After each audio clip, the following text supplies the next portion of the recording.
আরাফার দিনের রোজা নিয়ে আমাদের দেশে প্রতি বছরই গন্ডগোল বা মতপার্থক্য দেখা দেয়, কোন দিন রোজা রাখবো। এটা কি হাজিরা অবস্থান করছে ওই দিন, নাকি আমি যে দেশে আছি সেই দেশে যখন জিলহজের 9 তারিখ হবে। আরাফার দিনে বিশেষ আমল সমূহ জানতে চাই। আরাফার দিনে একদিকে হাজি সাহেবদের জন্য আমল, আরেকটা হলো যারা আরাফার ময়দানে নাই তাদের জন্য আমল। যারা হাজি সাহেবরা আরাফার ময়দানে অবস্থান করছেন তাদের জন্য ওই দিনের সবচেয়ে শ্রেষ্ঠ আমল হলো লা ইলাহা ইল্লাল্লাহু ওয়াহদাহু লা শারীকা লাহু লাহুল মুলকু ওয়া লাহুল হামদ ওয়া হুয়া আলা কুল্লি শাইইন কাদির। এটা মহব্বতের সাথে অর্থ বুঝে ধীরে ধীরে বারবার করে পড়তে থাকা, এটা হলো সবচেয়ে বেশি প্রয়োজনীয় কাজ। কেন? কারণ নবী করিম সাল্লাল্লাহু আলাইহি সাল্লাম বলেছেন যে খায়রুদ দুআ দুআ ইয়াউমি আরাফা, আরাফাত দিনের দোয়া হলো শ্রেষ্ঠ দোয়া। ওয়া খায়রু মা কুলতু আনা ওয়ান নাবিয়্যুনা মিন ক্বাবলি, নবীজি বলেছেন আমি আর আমার পূর্বের যত নবী রাসূল এসেছেন সবাই যত দোয়া আল্লাহর কাছে করেছে এর মধ্যে সবচেয়ে উত্তম হলো এটা, লা ইলাহা ইল্লাল্লাহু ওয়াহদাহু লা শারীকা লাহু লাহুল মুলকু ওয়া লাহুল হামদু ওয়া হুয়া আলা কুল্লি শাইইন কাদির। আল্লাহ ছাড়া সত্যিকারের কোনো মাবুদ নাই। লা ইলাহা ইল্লাল্লাহ ওয়াহদাহু লা শারীকা লাহু, তিনি একক এবং তার কোনো শরীক নাই। লাহুল মুলক ওয়া লাহুল হামদ, রাজত্ব এবং প্রশংসার অধিকারী একমাত্র তিনি। ওয়া হুয়া আলা কুল্লি শাইইন কাদির, তিনি সব কিছু করতে সক্ষম। বাহ্যিক দৃষ্টিকোণ থেকে এই বাক্যগুলোর মধ্যে কোনো প্রার্থনা নাই, তাহলে এগুলোকে দোয়া বলা হচ্ছে কেন, সেটা নিয়ে অনেক আলাপ আছে এবং মুহাদ্দিসিন ইকরাম একমত যে এইগুলো দোয়া। এখানে আল্লাহ রাব্বুল আলামিনের কাছে পরোক্ষভাবে নিজের চাওয়াকে পেশ করা হচ্ছে, আল্লাহর শক্তিমত্তার কথা জাহির করে আল্লাহর কাছে নিজের সবকিছুই নিবেদন করা হচ্ছে পরোক্ষভাবে, এটাও দোয়াই। তো এটা হলো আরাফার ময়দানে যারা হাজির অবস্থান করবেন তারা সবচেয়ে বেশি পড়বেন। অনেক উলামা ইকরাম অবশ্য বলেন যে এই দোয়া অর্থাৎ লা ইলাহা ইল্লাল্লাহু ওয়াহদাহু লা শারীকা লাহু লাহুল মুলকু ওয়া লাহুল হামদু ওয়া আলা কুল্লি শাইইন কাদির, আরাফার দিনে, আরাফার বাইরে যারা পৃথিবীর বিভিন্ন প্রান্তে গায়রে হাজি যারা আছি তারাও পড়তে পারেন, বরং আরাফার দিনে তাদের এটা পড়া উচিত এবং এ ব্যাপারে অনেকে রেকমেন্ড করেন। তাহলে একটা করণীয় পেলাম লা ইলাহা ইল্লাল্লাহু ওয়াহদাহু লা শারীকা লাহু, এটা পড়া। এবং আরাফাতের দোয়াকে সবচেয়ে শ্রেষ্ঠ দোয়া বলা হয়েছে, এই জন্য হাজি সাহেবরা বিশেষ করে যারা সেখানে অবস্থান করছেন ওই দিন একেবারে সূর্য ডুবা পর্যন্ত, জোহর থেকে নিয়ে সূর্য ডুবা পর্যন্ত পুরো সময়টা দোয়ার ভিতরে ডুবে থাকা, এটা হলো সবচেয়ে বড় কাজ। আর যারা আরাফায় নাই, আরাফার বাইরে আছে, যারা হজে যাচ্ছেন না, তারা আরাফার দিনটাতে তারা রোজা রাখবেন। আরাফার দিনের রোজা নিয়ে আমাদের দেশে প্রতি বছরই গন্ডগোল বা মতপার্থক্য দেখা দেয়, কোন দিন রোজা রাখবো। এটা কি হাজিরা অবস্থান করছে ওই দিন, নাকি আমি যে দেশে আছি সেই দেশে যখন জিলহজের 9 তারিখ হবে। তো এটা নিয়ে উভয় পক্ষেই দলিল আছে, যুক্তি আছে, দুই মতেরই সপক্ষে আলেমদের বক্তব্য আছে। সেক্ষেত্রে তুলনামূলকভাবে আমি যে দেশে আছি সেই দেশে জিলহজের 9 তারিখটা হলে সেটাকে আরাফার দিন হিসাবে, আরাফার দিন যদিও বাহ্যিকভাবে মনে হয় যে আরাফার ময়দানের সাথে সংশ্লিষ্ট, কিন্তু আসলে এই যে দিনগুলা ইয়াউমুত তারবিয়া, ইয়াউমে আরাফা, ইয়াউমুন নাহার, ইয়াউমুত তারবিয়া বলা হয় জিলহজের 8 তারিখকে, ইয়াউমুল আরাফা বলা হয় জিলহজের 9 তারিখকে, ইয়াউমুন নাহার বলা হয় জিলহজের 10 তারিখকে। এখন এই নামগুলো যদিও হাজিদের হজের সাথে রিলেটেড, কিন্তু হজের বাইরে যারা আছে তাদের জন্য আপনার ফিকহের কিতাবগুলোতে বিভিন্ন দ্বীনি কিতাব পুস্তকে ইয়াউমে তারবিয়া, ইয়াউমুন নাহার বলা হয়েছে। এর মানে এইটা না যে হাজিদের সাথে মিল করতে হবে, যে দেশে যেটা হবে সেটাই প্রযোজ্য হয়। তো সেই আলোকে ইয়াউমে আরাফা আপনি যেখানে অবস্থান করছেন সেখানকার 9 তারিখ হিসাব করে রোজা রাখতে পারেন। যদি আপনার কাছে বেশি মনে হয় যৌক্তিক যে না হাজিদের অবস্থানের সাথে মিল করে রাখাটা, যেহেতু নামের মধ্যেই ইয়াউমে আরাফা আছে, অতএব ওইটা আমি রাখবো, তো সেক্ষেত্রে আমি সেটাও করতে পারেন, কোনো অসুবিধা নেই।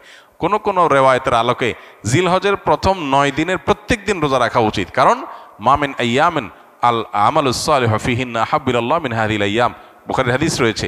এই দশকটাতে এমনি নেকামল করা উচিত, অতএব নফল রোজা আপনি প্রথম সবগুলো দিন রাখতে পারেন, তাহলে আর কোনো ইখতিলাফের ঊর্ধ্বে এমনিই উঠে গেলেন। অতএব আরাফার দিনে আরাফাতের বাইরে যারা আছেন তারা রোজা রাখবেন, আর আরাফাতে যারা আছেন তারা কি করবেন, ওই যে লা ইলাহা ইল্লাল্লাহু ওয়াহদাহু লা শারীকা লাহু বেশি বেশি পড়বেন, আর বেশি বেশি আল্লাহর কাছে দোয়া করবেন। দোয়াটা অবশ্য আমরা আরাফাতে যারা নাই তারাও করতে পারি। অশ্লীলতা ও অন্যায় থেকে নাকি নামাজ মানুষকে বিরত রাখে, তাহলে সমাজে অনেক মানুষকে দেখা যায় যারা নিয়মিত নামাজ ও অন্যায় একই সাথে করছে, তারা বিরত থাকছে না কেন? দুইটা বিষয় এখানে। প্রথম কথা হলো, যে লোকটা নামাজও পড়ে আবার খারাপ কাজও করে, এই লোকটা নামাজ না পড়লে এখন যা খারাপ কাজ করছে এর চেয়ে বহুগুণ বেশি করত। দ্বিতীয়ত, যে লোকটা নামাজ পড়েও খারাপ কাজ করছে সে লোকটার নামাজ নিশ্চয়ই কোনো ক্ষেত্রে ত্রুটি হচ্ছে। ওষুধ খাইলে রোগ ভালো হয়, এখন ওষুধে যদি ভেজাল থাকে, ওষুধ যদি নকল ওষুধ হয়, ওষুধ যদি ডেট ওভার হওয়া ওষুধ হয়, তাহলে সেটা তো রোগ ভালো হবে না। এর মানে কি ওষুধের কার্যকারিতাকে আপনি অস্বীকার করবেন, নাকি আপনার সমস্যার কথা আপনি বলবেন? কোনো ব্যক্তি নামাজ পড়ছে, গুনাহ ছাড়তে পারছে না, নিশ্চয়ই তার নামাজটা ত্রুটিপূর্ণ হচ্ছে।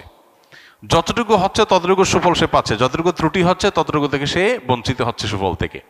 নবী সাল্লাল্লাহু আলাইহি সাল্লামের কাছে এরকম এক ব্যক্তি সম্পর্কে অভিযোগ করা হলো বা অনুযোগ জানানো হলো, তখন নবী করিম সাল্লাল্লাহু আলাইহি সাল্লাম বলেছেন যে অচিরেই তার নামাজ তাকে অন্যায় কাজ থেকে বিরত রাখবে। কারণ আল্লাহ বলেছেন, ইন্নাস সালাতা তানহা আনিল ফাহশাই ওয়াল মুনকার, অশ্লীল এবং খারাপ কাজ থেকে নামাজ বিরত থাকে। অতএব নামাজকে যত বেশি সুন্দর করা যাবে তার সুফল তত বেশি পাওয়া যাবে। আমি দীর্ঘদিন মানসিক সমস্যায় জর্জরিত, আমার মেধাশক্তি খুবই দুর্বল, যে কারণে আমাকে লেখাপড়া বন্ধ করতে হয়েছে। এখন আমি কারিগরি কাজ শিখতে চাচ্ছি, কিন্তু সেটাও ভালোভাবে শিখতে পারছি না। আমাকে বারবার শিখাই দিলেও আমি শিখতে পারছি না, বুঝাই দিলেও আমি বুঝছি না, যে কারণে আমি কোনো চাকরি বা কাজ করতে পারছি না। অনেক ডাক্তারি পরীক্ষা নিরীক্ষা, হিজামা রুকিয়া করার পরও কোনো ফল পাচ্ছি না। এখন আমি কি করব? দেখুন, অনেক ক্ষেত্রে আমাদের মধ্যে হতাশা কাজ করে। 2 বার 4 বার 6 বার 8 বার কয়েকবার এরকম যখন আমি কোনো কাজ ব্যাটে বলে করতে পারি না, তখন আমার মনে হয় না, আমার দ্বারা মনে হয় কিছু আর হবে না। অনেকে লেখে যে দেখেন, আমি জীবনে কোনো কাজে সফল হই না, যেটা করতে চাই হয় তার উল্টাটা। তো আমি বলি, এই যে আপনি প্রশ্ন দিয়েছেন, অনেকেই তো প্রশ্ন দিচ্ছে, সবার প্রশ্ন তো আমি পড়তে পারি না, উত্তর দিতে পারি না। আপনার প্রশ্নটা যে আমার পর্যন্ত আসছে, উত্তর দিতে পারছি, এটা তো একটা সাকসেস। আপনার জীবনে সাকসেস নাই কি বলছে? এরকম ডানে বামে তাকাইলে আপনি দেখবেন বহু সফলতা আপনার জীবনে আছে, কিন্তু শয়তান আপনাকে সবসময় কি করে? নিরাশ করে ফেলে। নাই নাই নাই, এটা একটা রোগ। আলহামদুলিল্লাহ, বহু মানুষের তুলনায় আল্লাহ তাআলা আপনাকে ভালো রাখছেন। তো এটার প্রথম ট্রিটমেন্ট হলো পজিটিভ চিন্তা করা, নিজের মানসিক ট্রিটমেন্ট করা, যে আমি আসলে এতটা আমি পিছিয়ে নাই যতটা আমি নিজেকে মনে করছি। এটা হলো প্রথম ট্রিটমেন্ট।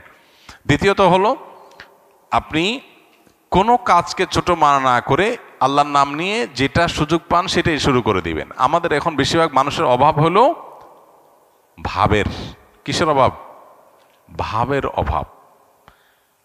একজন মানুষ, আমি চাকরি পাচ্ছি না, তো আপনি একটা দোকানে হয়তো কর্মচারী হিসাবে পাবেন, সেটা কাজ না, কিন্তু আপনি সেটা করবেন না, কারণ আপনি চাচ্ছেন আপনার ক্লাস অনুযায়ী আপনার একটা বিশেষ ডিমান্ড আছে, সেটা না হওয়ার কারণে আপনি হতাশ হয়ে যাচ্ছেন। এই জন্য চাহিদাগুলো যত কমাইতে পারে, মানুষ যখন খুব ইজি লাইফ লিড করার চেষ্টা করে, খুব সাধারণভাবে চলার চেষ্টা করে, তখন তার কাছে দুনিয়াটা সব ইজি হয়ে যায়। এই জন্য আমরা নিজেরা অনেক সময় এগুলো কঠিন করে ফেলি। তারপরও আপনার এর বাইরেও কোনো সমস্যা থাকতে পারে, সেজন্য আপনি এভাবে সংক্ষিপ্ত কোনো সেশনের প্রশ্ন উত্তরে না দিয়ে আপনি কোনো আলেমের সাথে দেখা করেন। আমাদের ফাউন্ডেশনে অফিস টাইমে কাউন্সেলিংয়ের ব্যবস্থা থাকে, ওলামা ইকরাম থাকেন, সেখানে আপনি সময় নিয়ে যেতে পারেন। ইনশাআল্লাহ হয়তো আপনার কোনো কাজে আসবে। আমি জোহরের সুন্নত নামাজ 4 রাকাত নিয়ত করেছি। ইতোমধ্যে জোহরের ফরজ নামাজ শুরু হয়ে গিয়েছে। এমত অবস্থায় আমি 2 রাকাত নামাজ পড়ে সালাম ফিরিয়ে জামাতের অংশ নিয়েছি। নিয়ত করেছি 4 রাকাতের, কিন্তু নামাজ পড়লাম 2 রাকাত। এতে আমার নামাজ হয়েছে কিনা? উত্তর হলো হ্যাঁ, হয়েছে, কোনো অসুবিধা নেই, বরং এটাই উচিত। ইদা উকিমাতুস সালাহ ফালা সালাতা ইল্লাল মাকতুবা, নবীজি সাল্লাল্লাহু আলাইহি ওয়াসাল্লাম বলেছেন, ফরজ নামাজের একামত যখন শুরু হবে তখন আর ফরজ ছাড়া আর কোনো নামাজ চলবে না। চলবে না মানে তখন আর কোনো নামাজ স্টার্ট করা উচিত না। এখন কেউ 4 রাকাত সুন্নতের নিয়ত করছে, 2 রাকাতের বৈঠকে একামত শুরু হয়ে গেছে, তখন সে সালাম ফিরে নামাজ শেষ করবে। নিয়ত করছে 4 রাকাত, পড়ছে কয় রাকাত? 2 রাকাত। প্রতি 2 রাকাত, ফরজ নামাজের বাইরে সব নামাজগুলোতে প্রতি 2 রাকাতের পর একটা কি আসে? স্টেশন আছে, চাইলে সেখানে ক্লোজ করা যাবে। এর কারণে কোনো গুনাহ হবে না, সেজদা সাহু দিতে হবে না। তবে 4 রাকাত সুন্নত আর আদায় হলো না, এটা আপনি ফরজের পরে 2 রাকাত সুন্নতের পরে সুযোগ থাকলে ওই 4 রাকাত সুন্নত আলাদা করে আপনার আদায় করা উচিত, সেটা ভিন্ন বিষয়, কিন্তু আপনার নামাজ হয়ে যাবে। 2 রাকাতের সওয়াব আপনি পাবেন, যেটা হয়ে গেল।